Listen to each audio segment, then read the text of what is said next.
Assalamualaikum semuanya. Selamat datang di Halona Stories. Semoga kalian semua selalu sehat dan selalu dalam perlindungan dimanapun berada. Bayangkan, orang yang selama ini kalian anggap sebagai sahabat terbaik, ternyata diam-diam sedang merencanakan kematian kalian sendiri. Hanya karena perasaan iri, semua bisa terjadi. Simak cerita ini. Silva dan Rania adalah seorang siswi kelas 3 SMA. Silva yang memakai tas berwarna krim, sedangkan Rania yang memakai tas warna hitam. Mereka berdua berteman baik sejak kelas 1 SMA dulu. Berangkat dan pulang sekolah selalu bersama, kemana-mana juga selalu bersama. Seperti tak terpisahkan. Bahkan teman-teman di sekolah mereka awalnya mengira kalau mereka berdua ini adalah saudara, karena selalu bersama-sama. Dua-duanya juga cantik, namun ada perbandingan di antara keduanya. Rania memang cantik, tapi Silva ini lebih perfect lagi. Dia selalu jadi idaman para cowok-cowok di sekolahnya.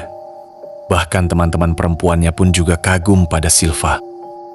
Selain perfect soal wajah, dia juga berprestasi di sekolahnya. Mulai dari pelajaran, olahraga, sampai kesenian pun semua dikuasai oleh Silva. Jadi bisa dibilang, Silva ini sangat populer di sekolahnya.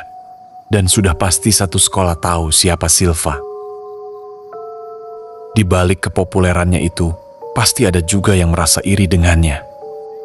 Nah, kalian pasti bisa menebak salah satu di antaranya. Ya, benar. Salah satunya adalah Rania. Soal kedekatan dan kebersamaan antara mereka berdua memang sudah tidak perlu ditanyakan lagi. Namun, Rania ini ternyata diam-diam memendam rasa iri pada Silva. Rasa iri yang bisa dibilang sudah cukup kuat. Sekarang kita akan membahas dari sudut pandang si Rania. Rania ini merupakan anak dari keluarga yang bisa dibilang cukup kaya raya dibanding keluarga Silva. Orang tua Silva, ia memang berkecukupan dan mampu, tapi masih kalah jauh dengan orang tua Rania ini. Ayah Rania yang bernama Pak Damar merupakan pebisnis. Usahanya lumayan banyak dan ada di berbeda-beda tempat. Sedangkan ibunya yaitu Bu Sinta, hanya ibu rumah tangga biasa. Rania punya satu adik perempuan yang masih berusia sekitar 8 tahun. Dia bernama Sabina. Keluarga Rania ini memang cukup terpandang, namun kurang bersosial dengan tetangga dan warga sekitar. Nah, sekarang kita balik ke Silva tadi. Ada suatu waktu di mana Silva ini mendapat penghargaan siswi teladan di sekolahnya. Sorakan dan tepuk tangan dari teman-teman sekolah pun meriah. Begitupun dengan Rania, yang juga ikut bersorak dan bertepuk tangan. Namun dalam hati Rania, masih sama. Perasaan iri yang semakin besar. Apalagi saat melihat Hardan, cowok yang Rania taksir mengucapkan selamat pada Silva. Dari tatapan dan gerak-geriknya, si Hardan ini terlihat naksir sama Silva. Begitupun sebaliknya. Silva juga terlihat menyimpan perasaan pada si Hardan. Sesampainya di rumah, Rania terlihat sangat kesal. Wajahnya yang tadi di sekolah sangat riang, kini berubah menjadi penuh amarah. Melihat itu, ibunya pun bertanya pada Rania apa yang terjadi. Rania ceritakanlah semuanya pada ibunya. Setelah mendengar semua cerita dari Rania, bukannya menenangkan dan menasehati, ibunya malah ikut kesal dan marah. Bisa-bisanya anakku kalah sama anak orang lain. Tidak bisa dibiarkan. Harus kita tunjukkan siapa keluarga kita. Benar, Bu. Kita harus melakukannya. Kamu tenang saja. Nanti ibu akan membicarakannya dengan ayahmu. Entah apa yang akan mereka lakukan nantinya, tapi sepertinya ada rencana buruk yang akan mereka lakukan. Esoknya di sekolah, Rania seperti biasa. Selalu bersama Silva, tertawa bersama, seru-seruan bersama. Nah, saat makan bersama di kantin sekolah, Rania bilang mau ngajak Silva untuk menginap di rumahnya akhir pekan besok. Silva ya, tentu mau-mau saja. Tapi dia izin dulu ke orang tuanya, diperbolehkan atau tidak. Lalu saat sampai di rumah, minta izinlah si Silva ini ke orang tuanya kalau akhir pekan besok mau menginap di rumahnya Rania. Dan orang tuanya pun ya mengizinkan saja. Mereka bilang boleh-boleh saja karena memang Rania teman dekat Silva dari kelas 1 SMA dulu. Dan dari dulu Rania juga sering main ke rumahnya si Silva. Karena diizinkan, senenglah si Silva ini. Dia langsung chat ke Rania untuk mengabari kalau akhir pekan nanti jadi menginap di rumahnya. Rania yang mendapat pesan dari Silva langsung bilang ke ibunya kalau Silva jadi menginap akhir pekan nanti. Mendengar itu, Bu Sinta dan Pak Damar langsung senyum tipis. Senyum yang penuh tanda tanya. Lalu, Pak Damar bilang kalau harus segera menyiapkan semuanya. Mereka akhirnya menyiapkan sekantong bunga mawar dan bunga kamboja putih, dan juga seekor ayam cemani. Setelah semuanya siap, Pak Damar dan Bu Sinta masuk ke salah satu ruangan yang ada di rumahnya. Ternyata, di rumahnya ada sebuah ruangan khusus seperti kamar yang selalu tertutup. Hanya Pak Damar dan Bu Sinta yang boleh memasuki ruangan itu. Bahkan Rania dan Sabina pun juga tidak diperbolehkan untuk membuka pintu itu, apalagi sampai masuk ke dalamnya. Di dalam ruangan tersebut hanya ada satu karpet di lantai, beserta perlengkapan untuk menaruh bunga-bunga tadi. Ya, seperti cawan, bokor, dan semacamnya. Dan ada satu patung yang menempel di dinding. Patung itu menyerupai kepala kerbau hitam, tapi hanya memiliki satu tanduk saja. Pak Damar dan Bu Sinta duduk menghadap patung itu sambil berbicara kalau tumbalnya sudah siap. Kemudian mereka berdua sujud seperti menyembah patung tersebut sambil mengucap mantra atau semacamnya. Ija. Ternyata, selama ini Pak Damar dan Bu Sinta melakukan pesugihan untuk mendapatkan kekayaan seperti yang sekarang ini. Tumbal yang mereka berikan setiap malam Jumat Kliwon adalah 3 ekor ayam cemani. Sedangkan untuk 3 tahun sekali, makhluk itu meminta tumbal manusia. Dan untuk saat ini, sudah memasuki tahun ketiga, sehingga mereka harus menyiapkan tumbal manusia. Nah, si Silva inilah yang menjadi target dan akan mereka jadikan tumbal. Akhir pekan pun tiba. Siang itu, Silva di rumah sedang mempersiapkan apa-apa saja yang akan dibawa untuk menginap di rumah Rania. Tapi entah kenapa hari itu ibunya si Silva ini terlihat seperti gelisah. Naluri ibu memang sangat kuat pada anaknya. Dia menghampiri Silva dan kembali bertanya apakah Silva benar jadi menginap di rumahnya Rania. Silva bilang, ya tentu jadi. Semua sudah dipersiapkan juga. Ibunya berpesan pada Silva untuk terus mengabari ibu atau ayahnya. Dan HP Silva jangan sampai dimatikan. Silva mengangguk dan berpamitan pada ibunya. Saat ibunya menawarkan untuk mengantar Silva, Silva menolak. Dia bilang ingin pesan Gojek saja. Akhirnya berangkatlah si Silva naik Gojek. Sekitar jam 3 sore Silva sampai di rumah Rania. Nampak Rania duduk di teras sedang menunggu kedatangan Silva. Melihat Silva yang berdiri di depan pagar, Rania langsung menghampiri dan membukakan pagar. Dia ajak Silva untuk masuk ke rumahnya. Mereka berdua duduk di sofa ruang tamu sambil ngobrol bercanda. Lalu, Silva ini bertanya pada Rania, di mana ayah dan ibunya. Rania menjawab kalau mereka berdua mungkin sedang di belakang, entah mandi atau apalah alasannya. Sampai akhirnya, Bu Sinta keluar dan menyambut kedatangan si Silva, ya seperti biasa-biasa saja, karena memang sudah saling mengenal juga. Bu Sinta pun menyuruh Rania untuk mengantar Silva ke kamarnya, sekalian untuk menaruh barang-barang si Silva. Nah, setelah menaruh barang-barangnya, Silva ini bilang ke Rania kalau ingin mandi sekalian. Karena ya memang sudah sore juga. Rania ya tentu mempersilahkannya. Saat berjalan menuju kamar mandi, Silva melihat Sabina yang sedang bermain di kamarnya. Kebetulan kamarnya memang tidak tertutup rapat. Lalu pandangan Silva tertuju pada sebuah ruangan kamar di paling pojok. Silva sedikit heran kenapa kok warna dan model pintunya beda dengan yang lainnya. Tapi Silva nggak berpikir aneh-aneh waktu itu. Dia lanjut jalan ke arah kamar mandi dan melihat Pak Damar yang sedang keluar dari pintu dapur menuju halaman belakang. Tapi Pak Damar tidak melihat ke arah Silva. Sampai kamar mandi dan masuk ke dalamnya. Silva ini baru ngeh kalau lupa membawa sabun mandi yang masih di dalam tasnya tadi.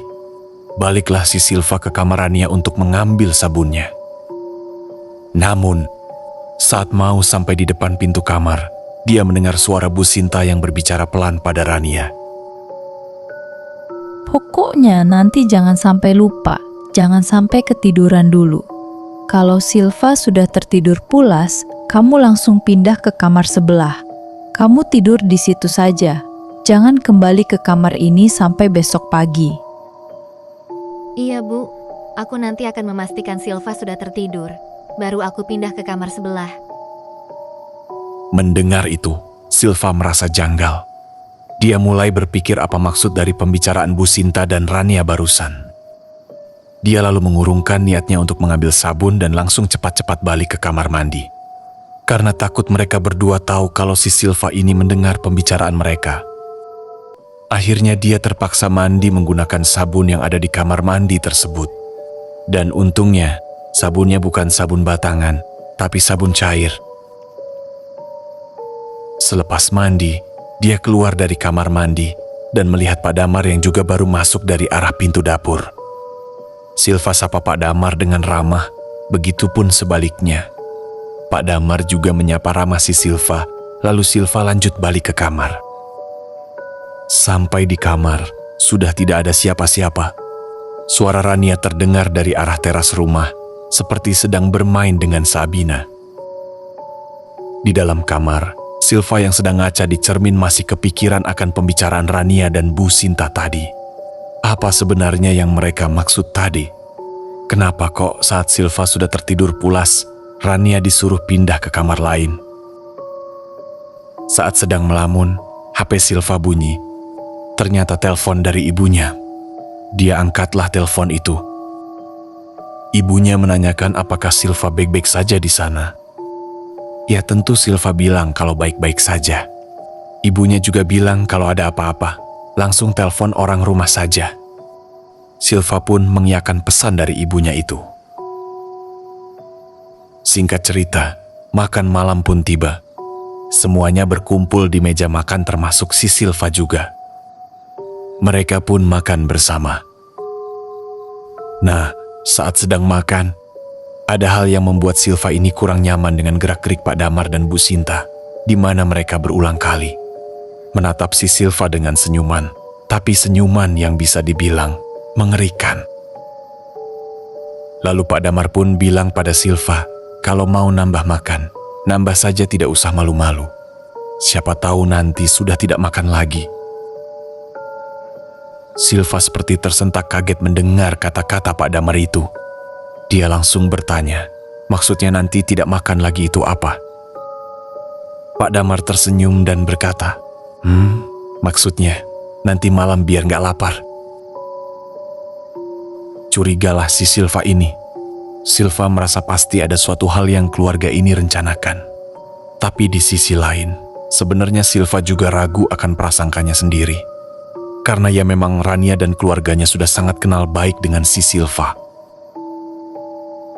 Selepas makan malam, semuanya menuju kamar masing-masing termasuk Silva dan Rania yang masuk ke kamar Rania juga. Di dalam kamar, mereka masih seperti biasa. Ngobrol, bercanda dan tertawa seperti halnya di sekolah. Dan untuk sesaat, Silva seperti tak ingat akan prasangka buruknya tadi. Sampai tak terasa sudah jam 10 malam. Rania bilang ke Silva kalau dia sudah ngantuk dan ingin tidur. Nah, di sini baru si Silva ini teringat akan prasangka-prasangkanya tadi. Juga pembicaraan Rania dan Bu Sinta sore tadi. Dan kata-kata Pak Damar saat makan malam tadi juga masih terus terbesit dalam pikiran Silva. Rania sudah mulai tidur dan sekarang menghadap membelakangi Silva. Silva pun juga berbalik membelakangi Rania. Tapi dia tidak memejamkan matanya. Bagaimanapun, Silva tidak mau tidur saat itu. Jam sudah menunjukkan pukul 11:30 malam. Terdengar suara langkah kaki dari arah luar pintu kamar. Pintu pun dibuka perlahan. Ternyata, Pak Damar, dia membangunkan Rania, dan ternyata Rania ini belum tidur. Pak Damar berbisik pelan dan bertanya pada Rania apakah Silva sudah benar-benar tidur. Rania bilang kalau Silva memang sudah benar-benar tidur.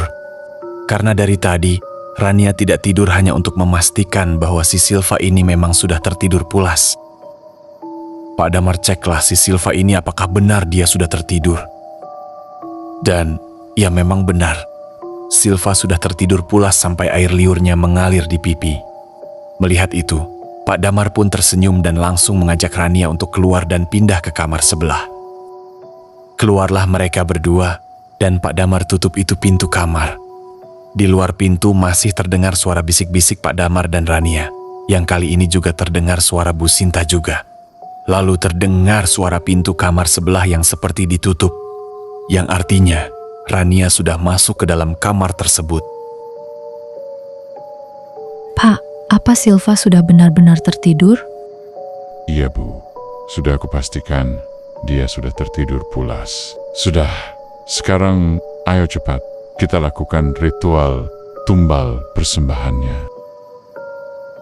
Mendengar kata-kata tumbal persembahan, Silva langsung mengusap air liurnya. Ternyata Silva ini belum tidur. Dia sengaja membiarkan air liurnya mengalir sampai pipinya, agar Pak Damar dan Rania percaya kalau dia sudah tidur.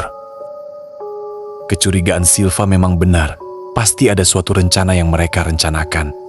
Dan yang pasti, itu adalah rencana yang buruk. Silva lalu mengambil ponselnya, berniat untuk menghubungi orang tuanya agar menjemput dia saat itu juga. Tapi tiba-tiba, terdengar lagi suara seperti langkah kaki dari depan pintu kamarnya. Silva buru-buru meletakkan ponselnya lagi dan lanjut pura-pura tidur. Pintu pun terbuka secara perlahan. Suara langkah kaki yang menuju ke arah Silva semakin jelas. Keringat dinginlah si Silva ini. Seluruh tubuhnya terasa gemetar.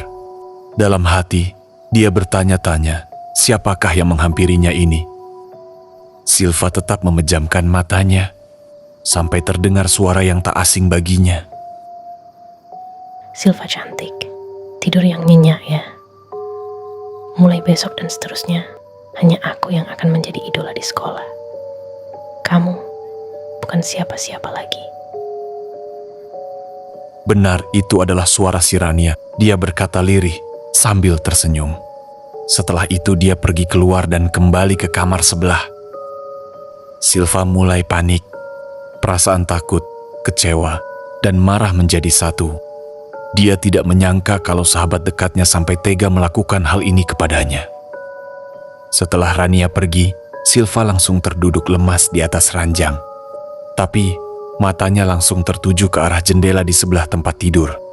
Jendela yang tak cukup besar, tapi sekiranya muat untuk dia keluar. Kemudian, dia langsung telepon ibunya untuk segera datang menjemput dirinya saat itu juga. Dan untungnya, telepon itu langsung diangkat oleh ibunya. Tapi, belum sempat ngomong, telepon sudah ditutup oleh Silva karena dia melihat dari bawah pintu kamar seperti ada bayangan kaki seseorang. Seperti sedang menaruh sesuatu di depan pintu kamar itu. Lalu, bayangan kaki itu pun melangkah menjauh. Silva langsung WhatsApp saja ibunya, daripada nanti kalau telepon malah kedengeran suaranya. Intinya dia bilang kalau ingin dijemput saat itu juga. Tapi Silva meminta orang tuanya untuk cukup menunggu di luar pagar saja. Jangan masuk ataupun mengetuk pintu. Setelah itu, Silva menata semua barang-barang yang dia bawa tadi ke dalam tasnya kembali. Dia sangat berhati-hati saat membereskan barang-barangnya agar tidak menimbulkan suara kecurigaan.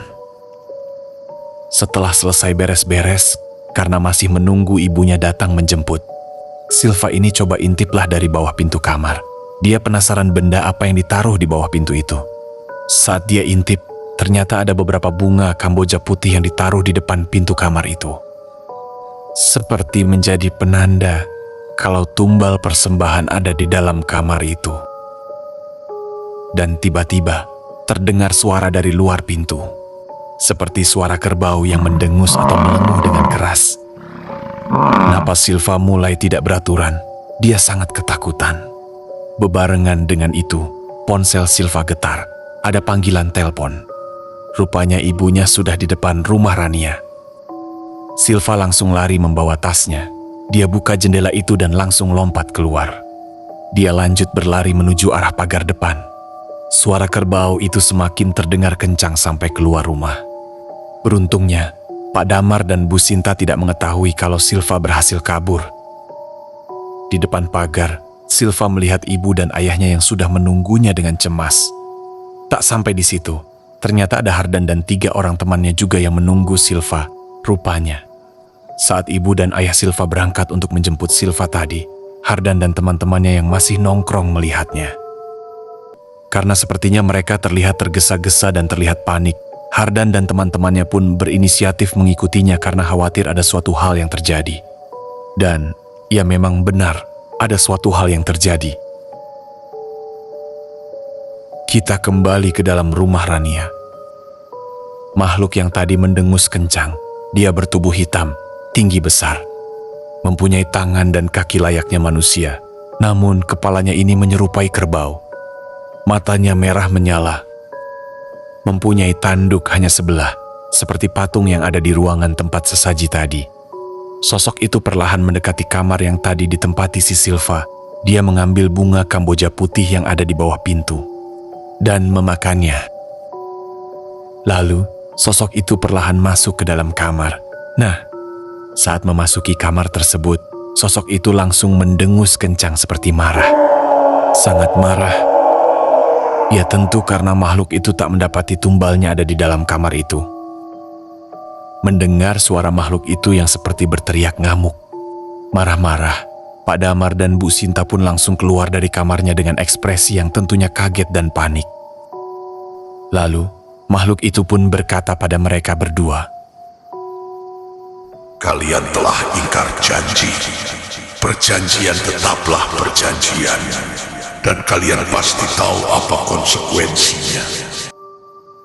Pak Damar tentu bingung dengan kata-kata makhluk kerbau ini. Apa yang dia maksud? Bukannya tumbal persembahan sudah ada di dalam kamar itu. Dia ceklah kamarnya dan betapa terkejutnya melihat Silva yang sudah tidak ada di kamar itu. Dan dia melihat jendela yang sudah terbuka. Baru sadarlah Pak Damar kalau si Silva ini sudah kabur. Mengetahui itu, Pak Damar dan Bu Sinta langsung sujudlah di hadapan makhluk itu. Mereka berdua memohon-mohon ampun. Tapi tetap saja, perjanjian tetaplah perjanjian. Di mana jika mereka gagal mempersiapkan atau tidak bisa mencarikan tumbal, maka sebagai gantinya, anak-anak mereka lah yang akan menjadi tumbalnya. Atau jika tidak punya anak, maka tumbalnya adalah orang yang melakukan perjanjian tersebut. Dalam kata lain, ya Pak Damar atau Bu Sinta. Makhluk itu akhirnya memilih Rania sebagai gantinya. Langsung menangislah Pak Damar dan Bu Sinta di situ. Mereka masih memohon, tapi sosok itu tak menghiraukannya. Sosok itu langsung menuju kamar Rania dan masuk ke dalamnya. Pak Damar dan Bu Sinta pun terduduk lemas di lantai dan terus menangis. Mereka tidak menyangka harus merelakan nyawa anaknya sendiri untuk menjadi tumbal dari perjanjian keji yang sudah mereka lakukan. Teriakan Rania dari dalam kamarnya pun terdengar. Teriakan yang singkat, namun mengerikan, diikuti suara tawa dari sosok makhluk yang menyerupai kerbau tadi. Setelah itu makhluk itu lenyap dan menghilang begitu saja. Pak Damar dan Bu Sinta langsung lari ke arah kamar Rania. Di situ, Rania sudah terbujur kaku, dengan mata yang masih terbuka. Tubuhnya sangat kurus kering seperti hanya tinggal tulang dan kulit saja. Menangislah mereka berdua. Sebuah penyesalan yang sangat menyakitkan bagi mereka. Namun, mereka sadar itu semua sudah terlanjur dan itu semua karena ulah mereka sendiri. Di luar rumah Pak Damar, warga sudah ramai berkumpul karena mendengar suara Pak Damar dan Bu Sinta yang teriak histeris dari dalam rumahnya. Karena para warga juga melihat Silva beserta orang tuanya. Juga ada teman-teman si Silva yang masih ada di situ. Mereka tanyainlah apa yang sebenarnya sedang terjadi. Akhirnya ya diceritakanlah semuanya oleh si Silva ini. Singkat cerita, paginya dilakukanlah prosesi pemakaman Rania. Silva dan teman-temannya juga ikut menghadiri prosesi pemakamannya. Meskipun Silva masih kecewa dengan apa yang Rania dan keluarganya lakukan pada dirinya, tapi Silva sudah memaafkannya.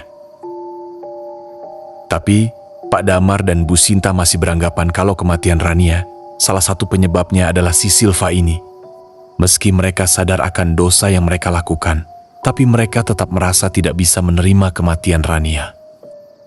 Kecuali, kalau Silva juga ikut menyusulnya. Sejak malam itu, rumah Pak Damar menjadi sepi dan terlihat suram. Warga sekitar juga akhirnya mengetahui dari mana asal kekayaan keluarga itu selama ini. Tak ada lagi tawa yang terdengar dari dalam rumah itu. Warga sekitar pun memilih menghindarinya, karena rumah tersebut kini dikenal sebagai rumah yang membawa petaka. Konon katanya, setiap perjanjian dengan makhluk yang bukan semestinya tidak akan pernah benar-benar berakhir. Akan selalu ada harga yang harus dibayar, dan terkadang harga itu adalah orang yang paling kita cintai. Ya, itulah kisah Silva yang hampir menjadi tumbal dari keluarga sahabatnya sendiri.